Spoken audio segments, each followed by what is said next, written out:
Es radio. Son las 2 de la tarde, es la 1 en Canarias. Servicios informativos. Si es que así no se puede, con el viaje tan plácido que estaba teniendo Begoña Gómez con Pedro Sánchez en la India, y va a la justicia y le ha dado al matrimonio presidencial otra mala noticia. Pensará alguno que no hay 2 sin 3, pero es que tampoco hay 3 sin 4. El juez Juan Carlos Peinado ha ampliado este martes la investigación abierta a Begoña Gómez y además de los delitos de tráfico de influencias y corrupción en los negocios que ya le atribuye 2 nuevos: apropiación indebida e intrusismo. El primero en relación con el software de la Universidad Complutense de Madrid. El segundo, el intrusismo, es por realizar actos propios de una profesión sin poseer el título y la capacitación sobre ello. Es decir, por impartir un máster sin ser catedrática. Bueno, el juez Peinado explica en el auto que ha hecho público esta mañana que Begoña Gómez habría patrimonializado como particular y usó a título personal el nombre de la cátedra de la Universidad Complutense de Madrid y también programas informáticos elaborados para la referida universidad.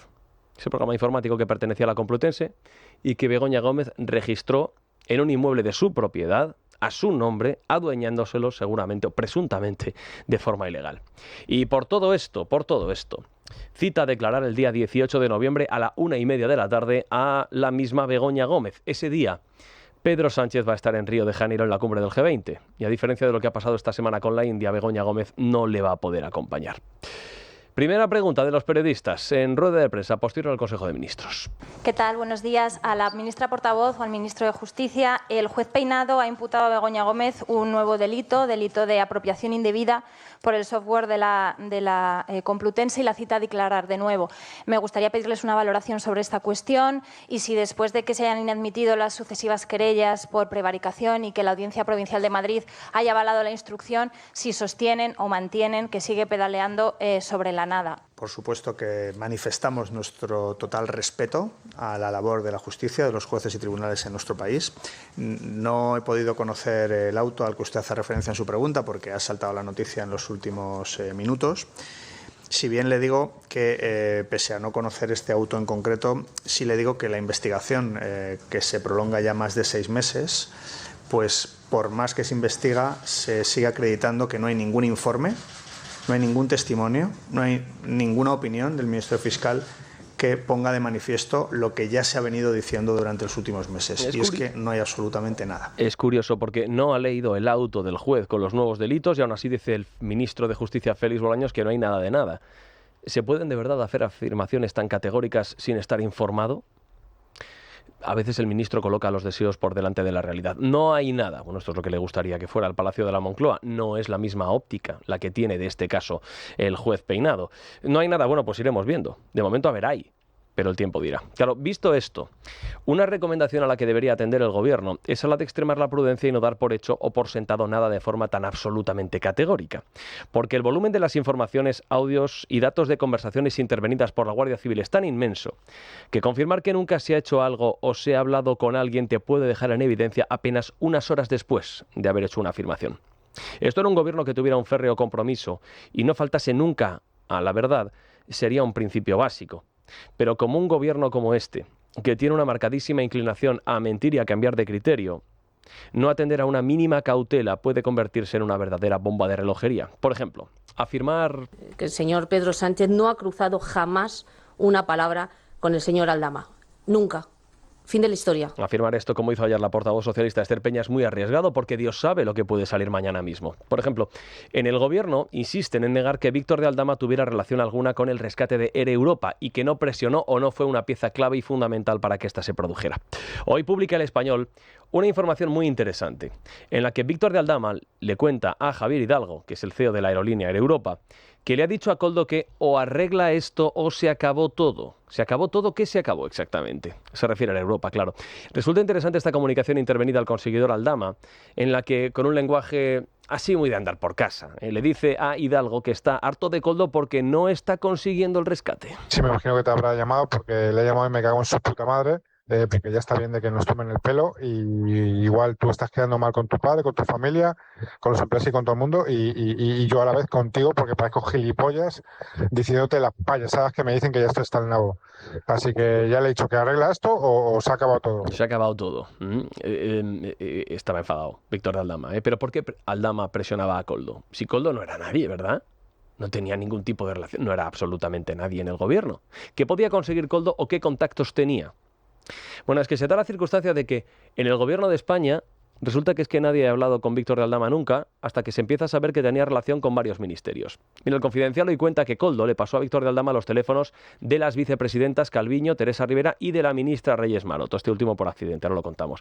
Es decir, que habría habido aquí algún tipo de interlocución, a menos que quisiera los teléfonos Víctor de Aldama para no utilizarlos, lo cual es posible, pero desde luego bastante improbable. Ya tenemos conversaciones con las vicepresidentas. Vamos a ver cuánto tardan en salir, si es que las hubo, las que niega el presidente del gobierno.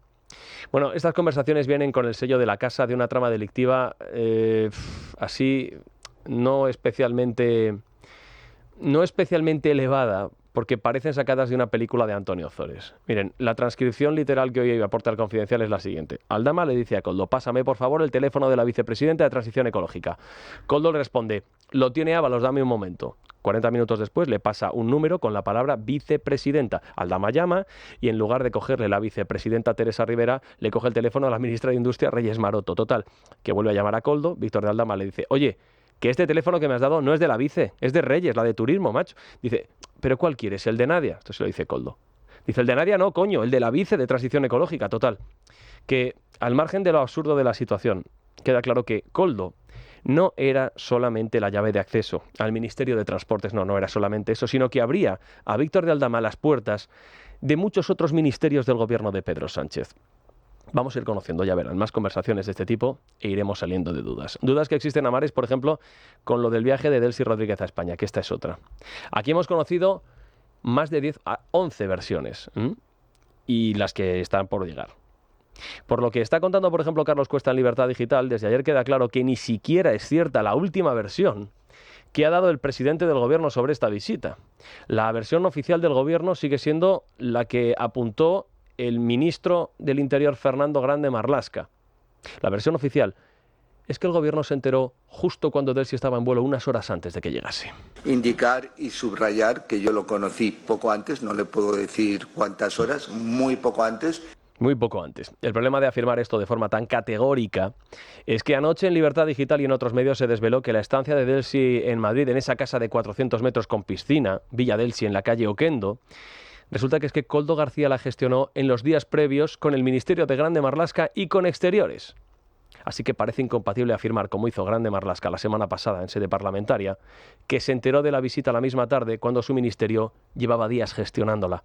Y resultaría inverosímil, pero no imposible, que su número 2, Rafael Pérez, no le contase que llevaba días gestionando esta visita tan importante. A lo mejor se le pasó. Pero el problema es que la semana pasada Rafael Pérez estaba en el Senado. Y aunque estaba obligado a decir la verdad, dijo que también se enteró de la llegada de Delcy casi sobre la marcha. Yo sé que me enteré poco tiempo antes de que viniera. Y si usted quiere que le concrete poco tiempo, le podría decir horas. Se enteró horas antes de un viaje que llevaba gestionando días con Koldo. Claro que no ha sido el único en mentir, porque aquí a la verdad han faltado todos.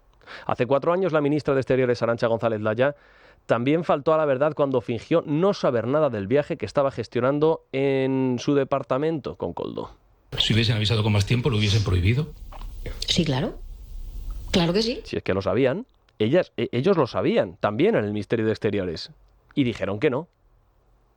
También aquí parece, por tanto, incompatible afirmar que hubieran prohibido el viaje si se hubieran enterado antes, cuando llevaban días gestionándolo con Koldo. Por esto decimos que en estas circunstancias es casi más útil permanecer en silencio. Mucho más útil que ponerse en evidencia haciendo informaciones o aportando afirmaciones categóricas que el día de mañana te van a dejar con total seguridad en el mayor de los ridículos. Es noticia. Con Juan Pablo Polvorinos. Es radio.